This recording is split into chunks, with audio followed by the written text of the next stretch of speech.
ব্যবসায়ী নাসিরউদ্দিন মাহমুদ ও তার বন্ধু অমিসহ ৩ জনের বিরুদ্ধে পরিমণি শ্লীলতাহানির অভিযোগে মামলা দায়ের করেন ঢাকার সাভার থানায়। সেই মামলায় আজ পরিমণি ঢাকার নারী শিশু নির্যাতন দমন ট্রাইব্যুনালে আজ হাজির হন। সেখানে তাকে জেরা করা হবে আসামিপক্ষের আইনজীবীরা। সেক্ষেত্রে তাকে সকাল ১১টার দিকে আসতে হয়েছে এই আদালতে।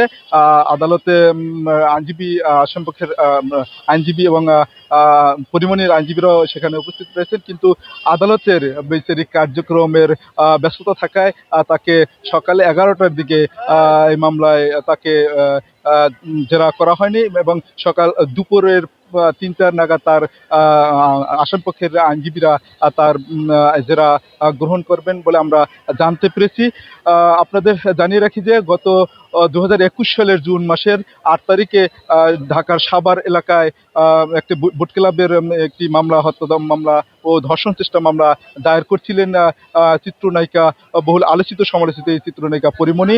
পরবর্তীতে তিনি এই মামলাকে সাভার থানার তদন্তকারী কর্মকর্তা একটি অভিযোগপত্র দায়ের করেন আদালতে। আদালত নারী শিশু নির্যাতন দমন ট্রাইব্যুনাল আদালত এই মামলা আমলে নিয়ে প্রাথমিকভাবে ২০২২ সালে এই মামলাকে প্রাথমিক জবানবন্দি রেকর্ড করেন পরিমণির। সে সময় পরিমণির এই মামলার অন্যতম আসামি নাসিরউদ্দিন মাহমুদ উপস্থিত হতে পারেনি অসুস্থতার কারণে। অন্য ২ আসামি অমি এবং শহীদুল ইসলাম তারা উপস্থিত হয়েছিলেন। আংশিক রেকর্ড করা হয়েছিল এই জবানবন্দি পরিমণির। পরবর্তীতে আজ আদালতে পরিমণি আসছেন। তাকে জেরা করা হবে। যেই নাসিরউদ্দিন পাটোয়ারি সহ যে অন্যান্য এই মামলার আসামি রয়েছেন তার আইনজীবীরা আজকে আদালতে তার জবানবন্দির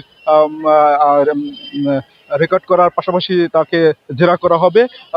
এই সকাল ১১টায় তিনি আদালতে হাজির হন, কিন্তু তাকে সকাল ১১টায় হাজির হওয়ার পরও সে সময় আদালতের ব্যস্ততা থাকার কারণে আজকে বিকেল ৩টা নাগাদ আদালত তার এই জবানবন্দি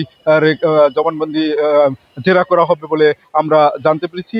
এই ছিল ঢাকার নিম্ন আদালত থেকে নারী শিশু নির্যাতন দমন ট্রাইব্যুনালের থেকে সর্বশেষ পরিমণির আপডেট।